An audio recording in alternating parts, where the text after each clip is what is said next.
इस वीडियो में हम पाइथन के इनहेरिटेंस के बारे में पढ़ने वाले हैं। तो पाइथन के इनहेरिटेंस को समझने से पहले आइए समझते हैं रियल लाइफ के इनहेरिटेंस के बारे में। आखिर रियल लाइफ में इनहेरिटेंस का क्या मतलब होता है? जैसे कि हम आमतौर पे बात करते हैं, हम कहते हैं कि इसने अपने पेरेंट्स से या अपने पापा से ये चीज़ इनहेरिट करी, ये चीज़ उनसे ली या ये प्रॉपर्टी उनसे इनहेरिट करी। कुछ लोगों की फेस कट या कुछ लोगों की हाइट, कुछ लोगों का वेट अपने पेरेंट्स पे या अपने फादर पे या अपनी मदर पे गया होता है। कहते हैं कि वो अपने फादर की तरह लगता है। सिमिलरली यही सेम कॉन्सेप्ट अप्लाई होता है प्रोग्रामिंग लैंग्वेज में भी। यानी कि यहाँ पे हम क्या करते हैं, जैसे मैंने आपको बताया अभी 2-3 वीडियो पहले ही, कि यहाँ पे हम क्लासेस डिफाइन करते हैं। तो वैसे ही हम क्लासेस के अंदर भी इनहेरिटेंस लगा सकते हैं। इसका मतलब हम दो क्लासेस को आपस में रिलेट करा सकते हैं। यानी कि हम एक क्लास को बना सकते हैं पेरेंट क्लास और दूसरी क्लास को बना सकते हैं चाइल्ड क्लास। यानी कि चाइल्ड क्लास जो होगी वो पेरेंट क्लास की प्रॉपर्टीज को अपने आप इनहेरिट कर लेगी। इसका मतलब क्या हुआ? इसका मतलब ये हुआ कि एक बार जब हमने पेरेंट क्लास के लिए कोई प्रॉपर्टीज डिफाइन कर दी, कुछ मेथड्स डिफाइन कर दिए, तो हम उन्हीं मेथड्स को डायरेक्टली यूज कर सकते हैं चाइल्ड क्लास के द्वारा भी। और हमें बार बार यानी कि दोबारा से चाइल्ड क्लास में उस मेथड को डिफाइन नहीं करना पड़ेगा। हमारा काम बिना डिफाइन किए यानी कि पेरेंट क्लास के मेथड को कॉल करके ही चल जाएगा। आइए देखते हैं कि ये काम आखिर कैसे होगा। शुरू करते हैं। तो पहला काम, सबसे पहले मैं एक पर्सन क्लास यहाँ बना लेता हूँ। और जैसा आप लोग पहले भी जान चुके हैं कि ये कैसे हो रहा है। यहाँ पे मैंने इनिट मेथड कॉल किया और यहाँ पे मैंने सेल्फ और एफ नेम और L name. F name L name क्या है? एफ नेम एल नेम कुछ और नहीं, ये फर्स्ट नेम और लास्ट नेम है। बहुत ही मामूली सा प्रोग्राम में यहाँ पे लिख रहा हूँ ताकि एकदम क्लियर हो जाए ये चीज़ कि आखिर क्या हो रहा है। यहाँ पे मैं यहाँ पे कहूँगा first name equals to f name, similarly self dot last name equals to l name. Right, मैंने यहाँ पे क्या किया, मैंने इनिट मेथड को कॉल किया और सारी की सारी चीज़ों को यहाँ पे स्टोर करवा दिया। इसके बाद क्या?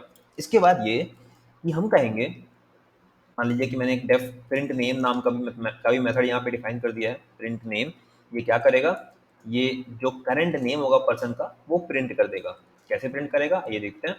ये क्या कहेगा, सेल्फ फर्स्ट नेम प्लस और बीच में स्पेस डालेगा और self dot last name print कर देगा ये। ओके, हमने इतनी सी चीजें लिख दी हैं पर्सन के अंदर। आइए इसको रन करा देते हैं, देखते हैं कोई एरर इसमें तो नहीं आ रहा है। ओके, ये रन हो गया है और इसमें कोई एरर नहीं आया है। इसको यूज करना हमें पता है कैसे यूज होगा। हम p इक्वल्स टू पर्सन लिखेंगे और एक ऑब्जेक्ट क्रिएट करेंगे और उसके अंदर एल नेम और एफ नेम पास करेंगे और बहुत ही सिंपल सा इसका यूजिंग है। लेकिन अब क्या, अब इसमें हम डिफाइन करने वाले हैं, अब हम यहाँ पे बनाने वाले हैं एक चाइल्ड क्लास। चाइल्ड क्लास देखते हैं कैसे बनेगा।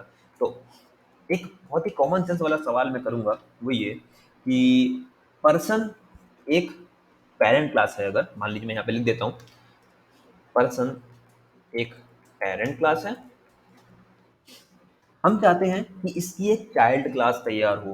तो वो चाइल्ड क्लास क्या हो सकती है? तो पर्सन अगर पेरेंट है तो चाइल्ड क्लास क्या हो सकती है? मे बी वो स्टूडेंट हो सकता है, मे बी वो एम्प्लॉय हो सकता है, मे बी वो प्लेयर हो सकता है।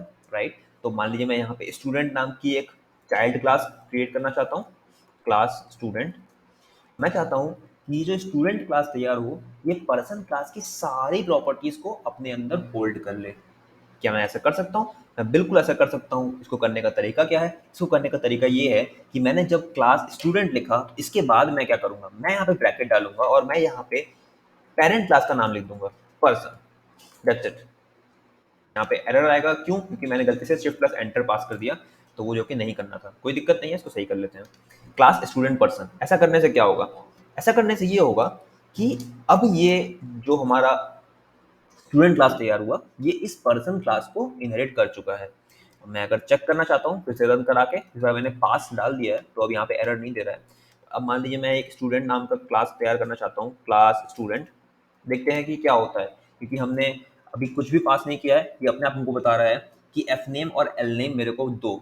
देखते हैं, देख लेते हैं। मान लीजिए Raman and L name Sharma. Okay, और मान लीजिए S1 डॉट प्रिंट नेम मैं कॉल करता हूँ। क्या ये काम कर रहा है? बिल्कुल काम कर रहा है, एकदम परफेक्टली काम कर रहा है। यानी कि यहाँ पे क्या हुआ, यहाँ पे जब हमने स्टूडेंट को कॉल किया तो हुआ एक्चुअली में ये कि ये वैल्यू और ये वैल्यू चली गई है इसके अंदर। इसका मतलब जब हमने स्टूडेंट नाम का यानी S1 नाम का एक ऑब्जेक्ट क्रिएट किया था, तो वो ऑब्जेक्ट भले ही स्टूडेंट क्लास का क्रिएट हुआ, लेकिन उसने सारी की सारी प्रॉपर्टीज पर्सन क्लास की इनहेरिट कर ली थी।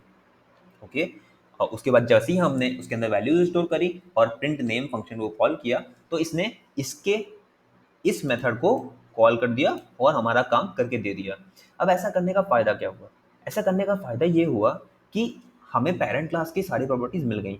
अब सवाल ये भी हो सकता है कि पैरेंट क्लास की प्रॉपर्टी मिल गई तो पैरेंट ने ही क्यों नहीं यूज़ कर लिया? इसका जवाब ये है कि कई बार ऐसी सिचुएशन बनती है हमारे पास कि हमें एक और नई क्लास बनानी होती है और उसके अंदर हमें और भी कई प्रॉपर्टीज़ देनी होती हैं। जैसे कि मान लीजिए कि यहाँ पे जो हमने स्टूडेंट क्लास तैयार करी, इसके अंदर मेरे को एक प्रॉपर्टी और देनी थी। मान लीजिए मैं देना चाहता हूँ एक और प्रॉपर्टी, उसका नाम है डेफ इंट्रो सेल्फ। ओके, और मैं कहता हूँ यहाँ पे मैं अपने स्टूडेंट से इंट्रोडक्शन देना चाहता हूँ। माय स्टूडेंट यहाँ पे इंट्रोडक्शन दे सकता है, माय नेम इज, और क्या यहाँ पे वो अपना नाम प्रिंट कर सकता है, सेल्फ डॉट फर्स्ट नेम। देखते हैं क्या होता है यहाँ पे रन कराया है, कोई एरर नहीं आया है। स्टूडेंट नाम का हमने यहाँ पे ऑब्जेक्ट फिर से क्रिएट कर लिया। और अब क्या, अब मैं मान लीजिए कहता हूँ इस स्टूडेंट को कि अपना इंट्रो दो, तो क्या ये स्टूडेंट ये काम करेगा? ये काम करेगा, बिल्कुल करेगा और एकदम स्मूथली करके देगा। यहाँ पे क्या किया हमने, यहाँ पे हमने किया ये कि अब ये जो स्टूडेंट ऑब्जेक्ट क्रिएट हुआ है, इसके पास पर्सन क्लास की सारी प्रॉपर्टीज तो हैं ही, और उसके अलावा इसके पास इंट्रो नाम का एक और मेथड भी अवेलेबल है। यानी कि हम यहाँ पे कस्टमाइजेशन कर रहे हैं पेरेंट क्लास के अंदर।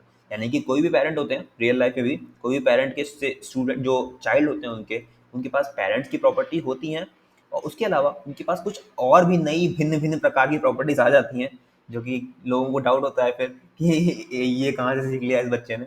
लेकिन ऐसी चीज़ें यहाँ क्लासेस में हम डिफाइन कर सकते हैं।